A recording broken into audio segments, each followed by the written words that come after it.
This series we've been in, What Lies Beneath. How many of you like this series so far? Hasn't it been great? Yeah, been incredible. If you've missed one of the previous weeks, definitely go to the LifePoint YouTube page, shameless plug, and check that out, because seriously, these messages have been fantastic. And here's some of the topics that we've looked at up to this point. We've looked at, your thought patterns, so your mind, addiction, anger, anxiety, and today we're going to talk about depression. So, easy topic for short week prep, depression. All right, I'm depressed now. Okay, so we're going to talk about depression, hopefully, and we'll see how this goes. But in all seriousness, I want to start by saying this. Depression is a topic that it's a completely unrealistic expectation for any preacher in a half hour to somehow solve depression as a problem. Can we all agree with that? Like, we could do a whole series, and it doesn't matter who you are. You're just not going to be able to cover the depths of that topic. But that really could be said for all the different topics we've covered in this series that we've been in. But our heart as a teaching team has not been that we have all the answers and we know everything and just do this, just come to church and you'll be better. That's not definitely true. But here's what we've been trying to get you to see. God wants to speak to you in these tough topics. And so today, I don't have all the answers that your questions, I don't have every single solution, but here's what I can promise you. If you will open your heart, God will speak something to you today. And it'll be different for you over here and in the back of the room over here and watching online. So just zone in today and let God speak to your heart on this topic of depression. And as a starting point, again, a tough topic. And when I say depression, there's such a wide range, a wide spectrum of thoughts that might float through your mind. Like, some of you have had experience with depression in your life personally. Others of you, you've heard of it, you've had loved ones that struggle, but you personally are like, I don't really know what that's like. So I don't really know what you came in here today with as far as what you think of depression, but to help you kind of grasp what I want to focus on today, I want to point out something important as we start off. There's a big difference between circumstantial depression and clinical depression. Two very different things, right? So when I say circumstantial depression, that's stuff that ultimately will wear off. It's tied to a negative circumstance, a tragedy, a traumatic event. That's something that in time, while it won't be easy while you're in it, that will pass. Clinical depression, though, is a completely different thing. That grows deep. And I'll be honest with you, some of you very well could be there today. Like, you're at that stage. This is never worn off. This is worn on.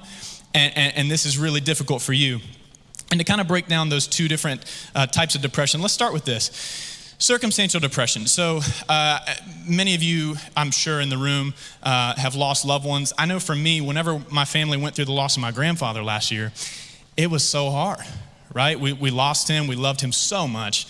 And so after he passed, it's like, I couldn't tell you how long it was, but you just have like this dark cloud that kind of wells up. You don't really feel like laughing. I'm goofy all the time, if you can't tell. I know it's a shocker. You just don't feel like laughing. You don't feel like cutting up. You don't feel like messing around. You're just hurt, You're broken. You're sad. Some of you experienced that through loss of a loved one. Maybe over the past couple of years, you went through a painful divorce, right? Maybe some of you just dropped off your baby at college, and they're not upstairs anymore, and you're like, Lord, help us, because they were a train wreck here. They're going to be worse there. But, you're like, I'm depressed now. It's like, okay, all right, new preacher, come on. So my point is, all sorts of different negative things could cause you to feel circumstantially depressed. And here's the real danger of that. Circumstantial depression, normal part of the human experience. But if you don't do anything about it, like if you don't take any steps, you don't shed any light on it, you don't do anything to treat it, the dangerous thing is that circumstantial depression then becomes clinical depression. And that's so dangerous. And it can happen to anybody, just so you know. There's not like certain people that are more prone to it and certain people that are immune. It just doesn't work like that. Nobody's immune to depression, just so you know. And so to give you an idea of what I mean by clinical depression, I know that's just a strange phrase. Here's what the Mayo Clinic defines that as. Depression is a mood disorder that causes a persistent feeling of sadness and loss of interest. So this is where those feelings of sadness and gloom have a grip on your life. If you've ever been there before, you know this, but if you've ever talked to somebody that's been there before, they'll tell you it's like you're drowning. It's like the undercurrent in the ocean just pulls you back farther and farther, no matter how hard you try to get out, no matter how hard you paddle. It just feels completely overwhelming. And over again, when I talk to people who've been through deep seasons of depression, over and over again, and this is probably true for you if you've been there, the word that comes up is, I was hopeless. I was hopeless. There was no, it might get better. That was out the window. There was no, maybe I'll be, no, we were completely hopeless. And just so you know, hopeless is a dangerous place to be. This is where addictions are formed. This is where all sorts of negative, sinful habits are formed. And I hope you know this. As Christians, we should do a lot less looking down on people who are, strung out on drugs, alcoholics, all these different habits, because what you don't know is that beneath the surface, they might have been dealing with something for years that caused them to land at that place. Now, does that make what they're doing good and healthy as a coping strategy? Absolutely not. All I'm trying to say is, beneath the surface, depression can lead you to do all sorts of things that are terrible, negative, dangerous habits and practices, right? Depression's the root, your addiction is the fruit. You with me? So that's why depression is such a serious topic. And I want to take a quick second, and I'll be the first to tell you, I'm not the most qualified person to speak on depression, but if you're in the room and you've dealt with deep depression and you've ever thought about hurting yourself, you've ever thought about taking your life, you've ever thought that maybe, the world is better without you, if you hear nothing else I say this morning, please hear this. Don't give up. God is so in love with you.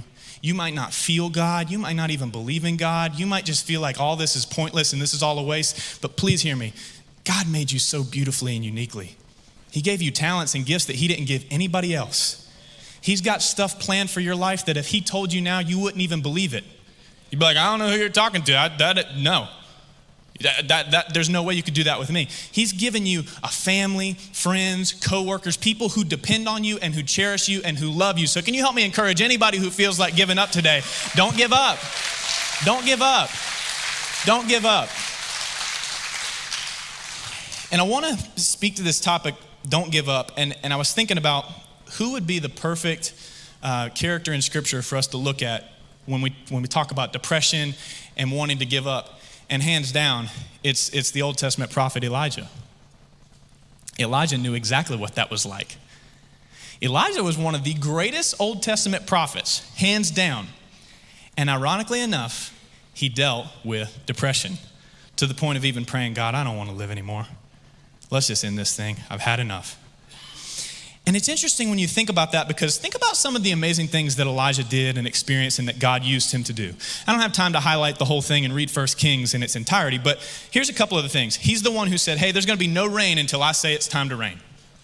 God did that through him. He's the one who was in a cave and God said, hey, I'm gonna have ravens come bring you breakfast, lunch, and dinner.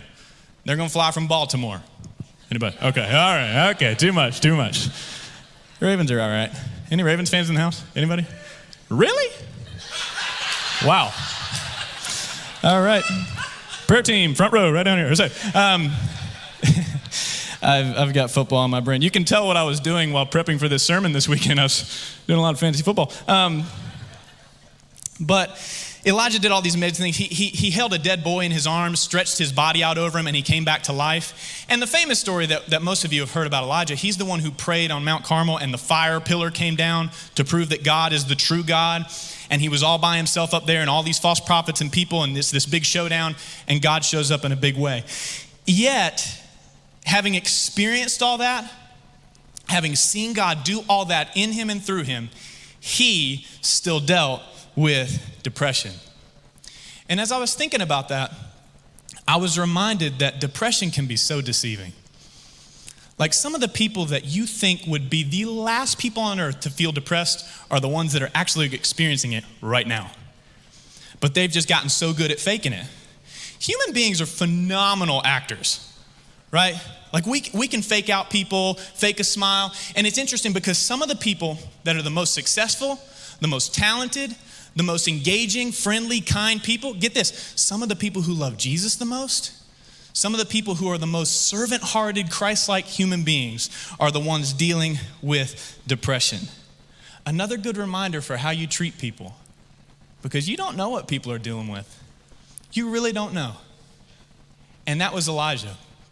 And so my encouragement to you today is, if maybe you're dealing with depression, and you're like, nobody knows, I feel like I'm a fraud everywhere I go. If that's you, lean in today, because that was Elijah's story. And whatever you came in here with today on the spectrum of depression, I seriously, I'm crazy enough to believe God's going to say something to your heart today that's going to get you started getting out of it. I'm crazy enough to believe that. And so let's look at 1 Kings chapter 19. I want to read the first 5 verses and then we'll talk it out a little bit. It says, "Now Ahab told Jezebel everything Elijah had done and how he had killed all the prophets with the sword." So just a quick pause. Again, I reiterate, Elijah had done incredible things, right? He'd seen God move in ways that we would be like, what? That is insane. So Elijah had seen God do a lot. Verse 2. "So Jezebel sent a messenger to Elijah to say this, 'May the gods deal with me, be it ever so severely, if by this time tomorrow I do not make your life like that of one of them.'" She gives him a death threat, okay? Verse 3, "Elijah was afraid and ran for his life.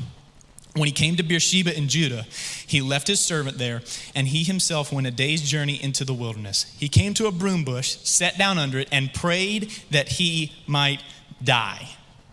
Great prophet, right here in Scripture, not the Ridge version. This is a legit Bible. You're like, if you wrote it, it wouldn't be legit. So he prayed that he might die. "I've had enough, Lord. Take my life." And then he lay down under the bush and fell asleep. Have you ever heard something or read something and you're like, what? You ever have this happen before? You're like, what? Have you lost your mind? I know you're going to be like tired of hearing about this, but again, huge football fan. My cousin Chandler, my family's in the room and can confirm this. Anybody in here, show of hands, play fantasy football? Anybody? Okay. Need some more of that in the room. Yeah, work on that. Write that down. Next steps, fantasy football. So my cousin Chandler, he sends the worst trades you have ever seen in your life. Like he'll send you a trade and you're like, are you like, all right? Like, do we need to get you some help? Why? That doesn't even make sense. What are you talking about? And when you read this passage, it's almost like, hold up a second.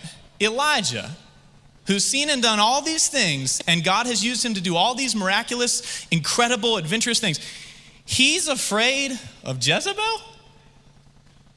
Jezzy? Really? Edgy Jezzy comes in here with a threat? And you're going to run away for your life like you haven't already been doing that and winning? It just doesn't even make sense. And it's the part that really blows me away is he lays down and he goes to sleep hoping that he just won't even wake up. And I'm going to say, I hope and pray that you've never felt that way before, but I hope you know that there's people that you do life with that actually have had that happen. They've gone to sleep and prayed, God, if you just take me, this would be so much better. And so again, I know that's redundant for me to point out, but I can't stress enough. Over the next 15 minutes, if you're dealing with depression on that level, lean in. Because what I believe God showed me in my hurry up offense preparation for this morning is that if you're going to overcome depression, you've got to begin to understand depression. Knowledge is power in that way, right? Like you want to know the enemy that you're facing. You want to know what to expect and how to maybe deal with it when those different things come. So what I want to do in the remaining couple of moments that we share, I just want to highlight how depression works by showing you 3 defining characteristics of depression. And I believe that all of these are seen in this text, so it's not just stuff I came up with off the top of my head. The first one is this: depression is revealed in relationships. All right, karaoke. Well, how awesome would that be? We should start doing like sponsored sermons. And also, do you need an oil change? And we could have, you know what I mean? Like we could start a little side hustle. That's a terrible idea. Let's not put that online. Actually, that's probably bad luck. So, working with what you're doing to me up here, production team. So, not pointing any fingers, but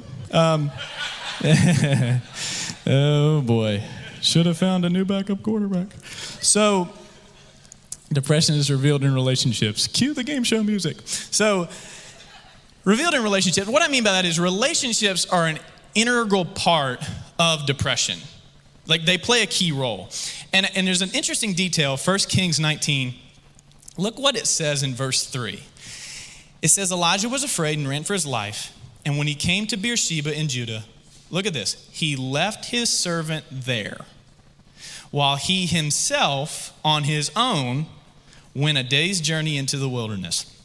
Now, when you read that passage in your quiet time at home, I'm with you. You read it and you're like, okay, left his servant, no big deal. Contextually, though, when it says that he left his servant, the servant wasn't like a slave or a minimum wage hired hand. It wasn't somebody who was disconnected. This would have been his close friend. Like, this is his go-to person, his confidant. I would venture as far to say that that might have actually been Elijah's best friend. And it says here that he left his best friend and went by himself into the wilderness. Let me tell you this today. Write this down. Distancing yourself from quality relationships is the first step in developing depression. So if you ever wake up, you're like, you know what? I like to be depressed. First step, go ahead and start distancing yourself from all these people who care about you, who are quality people, who love Jesus, who love you.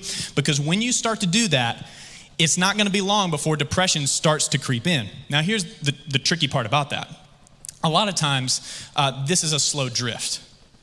Right? Like, odds are you're not just going to go into your contacts list and trash every number of somebody who you care about. But what happens is you start to feel anxious and overwhelmed. Rather than talk with someone about it, you slowly start to just pull away from all these people who love you and who care about you. And before long, you look around and you go, man, I don't really have a go-to person. I don't really have somebody I can call when I need to talk something out. And this is an indication that something's not right. Here's the way I like to think of it. Isolation is an indication something's not right.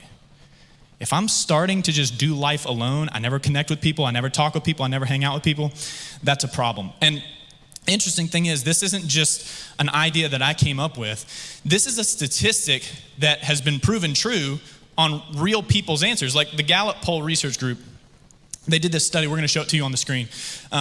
In 2019-2020, they did this survey, basically just asking people, hey, how's your mental health been, right? What's it been like? And as you can see on the screen, on this change percentage points column on the right, every single category got worse. Everybody's mental health got worse, right? Isolation is a problem. But the interesting thing is there's one group on this survey that actually improved. Let's zoom in on that one group. Those who attended weekly religious services, AKA those who attended church weekly, actually improved. Now, here's why I bring that up. I'm not trying to just like rope you into just come to church more, write it down. Here's what I'm trying to get you to understand. Relationships matter. Because when you start coming to church every week, and I'm not talking about some legalistic thing where, oh, I missed a week, God's gonna, give me a flat tire. You're gonna miss weeks sometimes, that's fine. But when you make a commitment to come consistently, you start to build relationships. That's just what happens. Even if you're not outgoing, even if you're not a people person, I'm just gonna be honest with you. Pastor Bob's gonna find you in that lobby. You can run and you can hide. Some of y'all in this room, I would put $20 you don't make it to your car before Bob gets you. And he's amazing, right? He loves people. He's going to ask how you're doing. He's going to ask how's your family. He's going to say, if you need anything, let me know. And Bob is just one of many impact leaders, staff, and just amazing family members here at LifePoint. You don't have to be outgoing to get connected at a church. One of the biggest myths ever. All you got to do is show up. Just show up. And God will do the rest. I wish I had more time to preach this, but I hope you know we don't really pursue God. He pursues us. If you really think about it. Another sermon for another day. So, relationships are important. And, I think this might sound super simple, but some of you today, the most practical thing you could do with this sermon is just reach out to somebody that you've become disconnected with. Send them a text this afternoon. Go back to your life group, even though you haven't been there in months.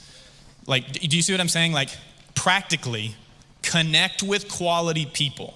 Because just like disconnecting is the first step towards depression, that is also the first step towards overcoming your depression. Connect with quality people. It works that way. And there's people that I promise you would testify that is the truth. So that's the first step. Thank you, JT, my man in the front. Love preaching when JT's here. It's like your sermon can be, he's bumping it up like 2 points. So you're like, you need more than 2 points today? So second thing that we can learn when we think about Elijah's story and how depression works. Second one is this. Depression is identified by exhaustion. In other words, depression grows where you're drained. Like, that's just how it works. And again, let's look at verse 4 of chapter 19 in 1 Kings. It says, Elijah came to a broom bush, he sat down under it, and he prayed that he might die. I've had enough, Lord, take my life. And then it says something interesting. He lay down under the bush and fell asleep. Now look what happens next. This is shocking to me. All at once, an angel touched him and said, get up and eat. And the reason I say that's surprising is, like, you think about these Bible stories, we hyper-spiritualize everything, right, in church, right? And it's funny because you would think that the angel, so Elijah's depressed, he's upset. You'd think that the angel comes, oh, you're like, is her name Elsa? Maybe. So, okay, I'm not even going to go down that rabbit hole. I don't have time. We're a Disney Plus house, okay? It's like, it's always there. Skylar, this is your fault, baby. So, angel comes to him, and you think that the angel is going to say, hey, get up and read your Bible. Hey, get up and pray. Get up and listen to some worship. Get up and do something. But it's interesting that the angel says something so practical. Get up and eat. In other words, Elijah was exhausted and empty. And when you're exhausted and empty, it's an invitation for depression, because that's the soil through which depression grows. You're tired. You're worn out. And contextually, it's interesting because when Elijah ran for his life from Jezreel to Beersheba, if you do the math on that, it's almost 100 miles. So you can imagine, I'm going to just tell you right now, I would not have made it 100 miles before I prayed, take my life. I'm going to tell you the truth. It'd been like 6. I'm like, all right, let's just do the heaven thing. I love you, Stephanie. I can't do this. So, you know what I mean? That would have been me. So he goes 100 miles. And my point is, he's totally drained. And when you're drained, you make terrible decisions. And that's just true of human beings. It's not specific to any one person. When you're drained, you make bad decisions. And so as simple as this might sound, I would encourage you today, if you're dealing with depression on any level, a great practical thing that you can do today is stop neglecting your needs. Like, it's weird, like culturally in America, we have this strange mindset, like sometimes we confuse needs and wants a lot, in a lot of different ways. But one of the funny ones is like, we'll run on empty for weeks and we'll think it's a good thing. Yeah, I've been really busy, been working hard and everything. I've gotten, 3 hours of sleep for the past 5 nights. And we almost wear that as like a badge of honor. And I think sometimes God's like, you do know rest was my idea. Like, it's not a bad thing, right? Like, you need to refuel. Some of you, the most spiritual thing that you could do today is go home and take a nap and eat some nachos and just refuel, right? Yeah, that's right. A lot of, so this would be a good sponsored sermon moment. And Taco Bell today, you can, I don't know. Kind of making it up as I go. But in all seriousness, and I want to point this out, some of you, especially if you're parents, you're sitting here listening to me like, great idea, Ridge, but here's the problem. I've got like 5 kids. I'm drained all the time. 3 hours is a good night for me, just so you know. And listen, I come from a big family. My mom, I've got 5 sisters. I don't even know how my parents like managed to survive. But my point is, if you're feeling drained because of just life, that's going to happen. I'm just encouraging you, try your hardest to not make big decisions while you're drained, because almost every time you'll regret it. And that's why I said earlier, if you're super depressed and you're thinking, maybe this world would be better without me, don't make that decision while you're so depressed and so down and so drained. Elijah, don't pray that God will take your life because you traveled 100 miles with no food. Don't get so drained that you make decisions that can't be undone. That'd be a tragedy. And God has too much in store for you to do that. Third thing I want to point out about depression. Depression, it's marked by a mentality. And I know that's a strange phrase, but it's marked by a mentality. I want to show you what I mean in verse 7. This is our last passage we're going to look at. It says, the angel of the Lord came back a second time, touched Elijah and said, get up and eat, for the journey is too much for you. So he got up and ate and drank. Strengthened by that food, he traveled 40 days and 40 nights until he reached Horeb, the mountain of God. There he went into a cave and spent the night, and the word of the Lord met him there. What are you doing here, Elijah? Look at verse 10, the depression mentality. He replied, I've been very zealous for the Lord God Almighty. The Israelites have rejected your covenants, torn down your altars, put the prophets to death with the sword. I'm the only one left. They're coming for me too. I just want to die. Let's just end this thing. He has a depression mentality. And here's a little tidbit if you're a note taker. A depression mentality distorts reality. So it only presents half the story. And if you have friends like this, you can never ask them what happened somewhere because they're going to give you some weird eyewitness account. And again, this is my cousin that I mentioned earlier. So you ask them, you're like, what happened? And they tell you something, you're like, what? That's so one-sided. That's so terrible. Depression does that. Depression will only highlight the negative. It'll only highlight the hopeless. It'll only highlight the bad news, which is why when you look at this verse 10, Elijah's so overwhelmed. They reject your covenant, 20 prophets of death. I'm the only one left. They're trying to kill me too. Depression highlights all the problems and hides God's presence. Depression will never knock on your door and tell you, hey, look, do you remember when God did that? Do you remember when you prayed and you were hopeless and God showed up 3 years ago, 3 days ago, do you remember that? Depression will never bring that up. It'll always be the negative, one-sided, just distorted perspective. And please hear me when I say this. I really hope that, I know I cut up a lot and everything, but I really hope you know I'm not trying today to downplay what you've been through. Some of you have been through traumatic stuff that 100% I would be depressed if I was you. Just so we're all on the same page. I'm not trying to discount that at all. All I'm trying to say is don't let depression convince you God's not there. Don't let depression convince you God's not there.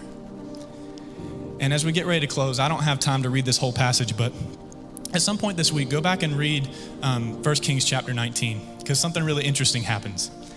God meets Elijah right in the middle of this depression, and he does something very interesting.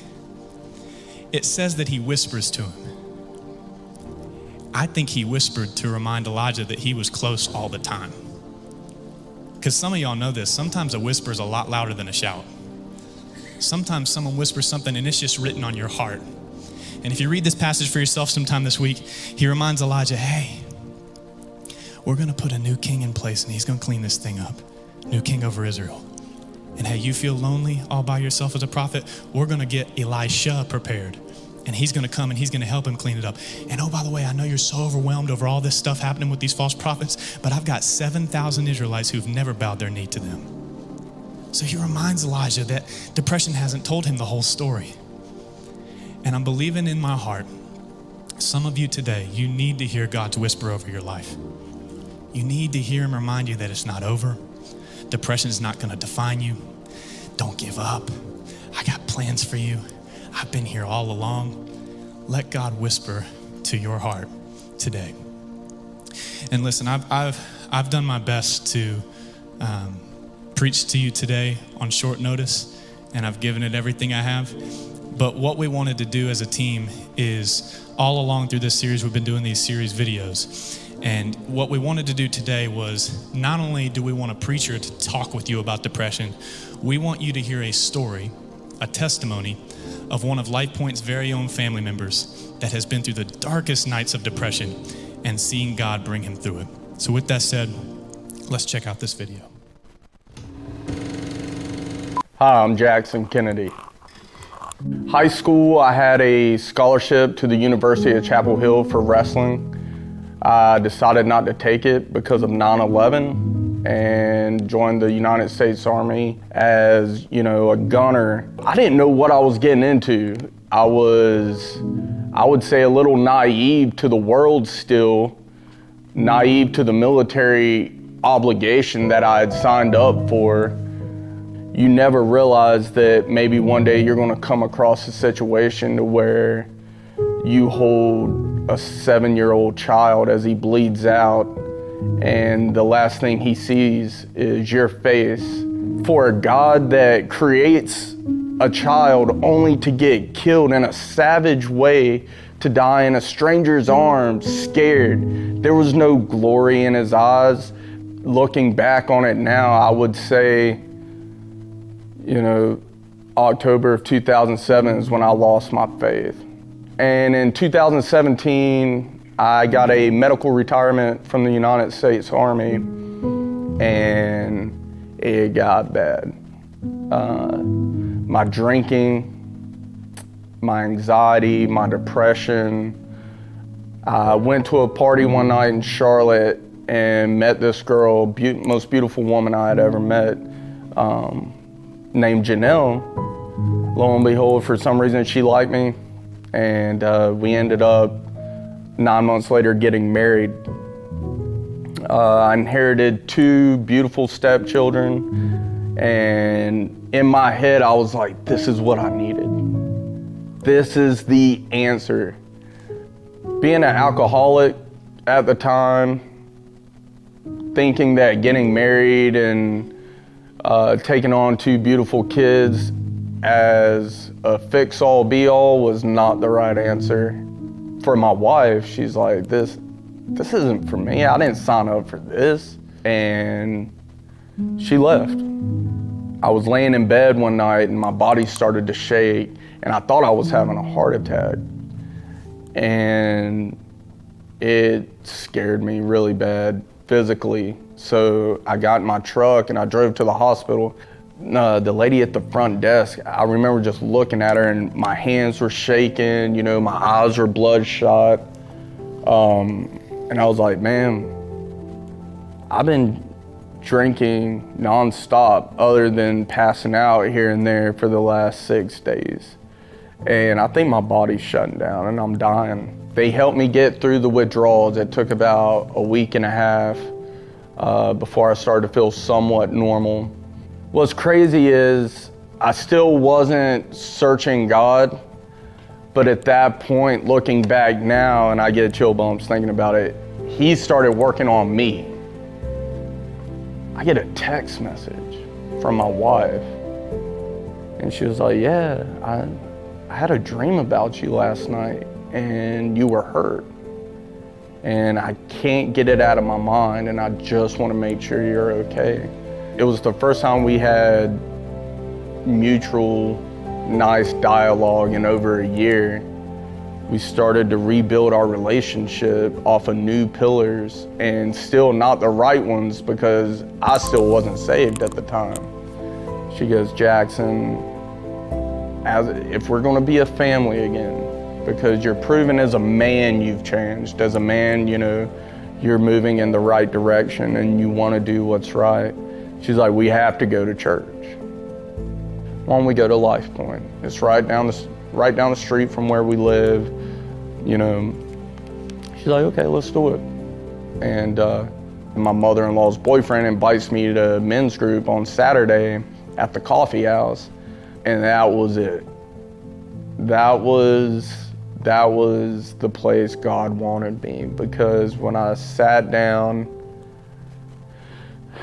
it was liberating to hear everybody's honesty and their stories. All these guys have been through divorces, have failed at things, their faith has failed. They all have their own trials and tribulations. You guys saved my life. You were my life raft, and I can't thank any of you enough. But I know the one day we will celebrate. It won't be on this earth. It'll be up in heaven, and that's when the real celebration will happen. And whether I'm meeting you there, you guys are meeting me there, you'll be my brothers till the end. So thank you.